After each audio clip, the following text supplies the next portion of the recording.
పొంగిన పౌరుషం. మన దేశాన్ని కొంతకాలం మొఘల పాదుషాలు ఏలిన సంగతి తెలుసు కదా.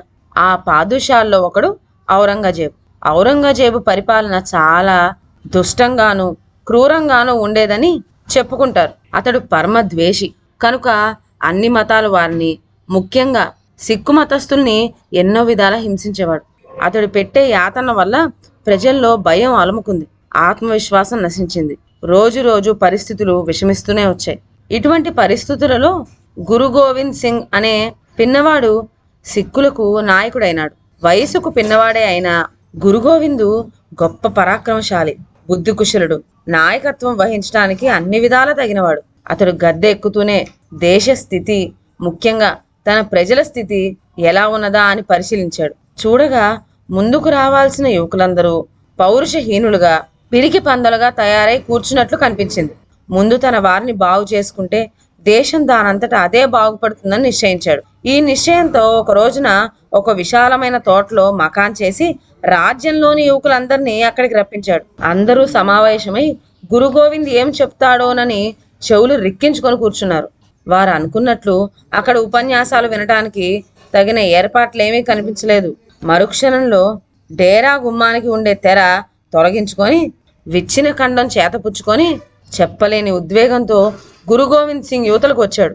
వచ్చి కత్తి రులిపిస్తూ, స్వాతంత్ర పీఠానికి బలి అయ్యేటందుకు స్వచ్ఛంద సైనికులు కావాలి, నాకు ఎవరు వస్తారో రండి అన్నాడు గంభీర భీకర స్వరంతో. యువకులంతా ఒకరి వంక ఒకరు చూచుకున్నారు. గురు గోవిందుని చేతిలో తలతలా మెరుస్తూ ఉన్న ఖడ్గం వైపు చూశారు. ఒక్కొక్కరై జారుకోసాగారు. ఉన్నట్లే ఉండి ఒక యువకుడు లేచి నిలబడ్డాడు. బలి కావటానికి నేను సిద్ధంగా ఉన్నాను అంటూ ముందుకు వచ్చాడు. అతడి పేరే బాయి దాయి సింగ్. గోవింద్ సింగ్ అతన్ని తన డేరా లోపలికి తీసుకుపోయాడు.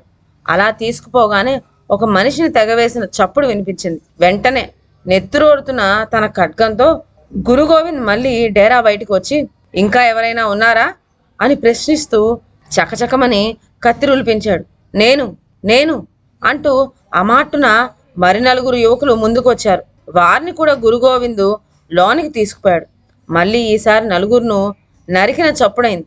రక్తం చిందే తన ఖడ్గం రులిపిస్తూ మళ్ళీ అతడు డేరా యువతలకు వచ్చాడు. బలి కాదలిచిన త్యాగులను మళ్ళీ ఆహ్వానించాడు. ఆనాడు అక్కడ సమావేశమైన సిక్కు యువకులందరూ ఒక్కడో మిగిలిపోకుండా ముందుకు వచ్చారు. యువకులే కాదు, పిలిస్తే చాలు కోరి బలి అవటానికని అందరూ కుతూహలం కనబరిచారు. అందరూ చూస్తూ ఉండగా డేరా గుమ్మానికి ఉండే తెర మళ్ళీ ఒక్కసారి తొలగింది. అప్పుడు నాయకుడు గోవింద్ సింగ్ ఉత్సాహంతో వచ్చి అందరికీ మధ్య నిలబడ్డాడు. బలికి సిద్ధమై ఇంతకు ముందు డేరా లోపలికి పోయిన స్వచ్ఛంద సైనికులు 5గురు ఒకరికొకరు వచ్చి వరుసగా నిలబడ్డారు. అక్కడ సమావేశమైన ప్రేక్షకుల ఆశ్చర్యానికి మెరకలేకపోయింది. అందరూ జేజేలు కొడుతూ ఉండగా గురు గోవింద్ మన జాతిలో పౌరుషం ఎంత మాత్రం నశించలేదు అని రుజువు చేసిన సూరులు వీరులు ఈ 5గురును. వీరే జాతిరత్నాలు, నా ప్రియ శిష్యులు.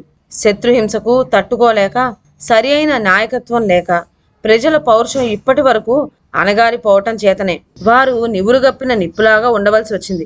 ఇటువంటి మహాత్యాగులు నాకు అండగా ఉంటే శత్రువును తరిమి కొట్టడం క్షణంసేపు పట్టదు. లేవండి, శత్రు సంహారం చేసే వరకు ఈ ఖడ్గాన్ని దించబోయేదే లేదు అంటూ ఉత్తేజభరితమైన పలుకులు పలికేసరికి ప్రేక్షకుల్లో దాగి ఉన్న పరాక్రమం విజృంభించింది. ఒకేసారి అందరూ మహావీరుల్లా మారిపోయారు. అప్పుడు గురు గోవిందు డేరా విప్పించి వేశాడు. అందరూ ఆశ్చర్యపడేటట్లుగా అందులో మెడలు తెగబడి ఉన్న 5 మేకపోతులు కనిపించినాయి.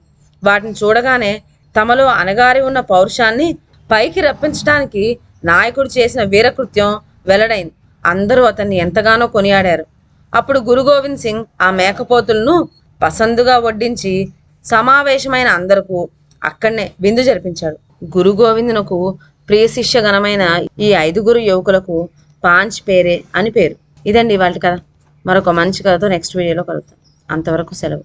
నా ఛానల్లోని కథలు మీకు నచ్చినట్లయితే నా ఛానల్ను లైక్ చేసి సబ్స్క్రైబ్ చేయండి. షేర్ చేయడం మర్చిపోవద్దు. కొత్త కథల నోటిఫికేషన్ కోసం బెల్ ఐకాన్ ప్రెస్ చేయండి. Thank you.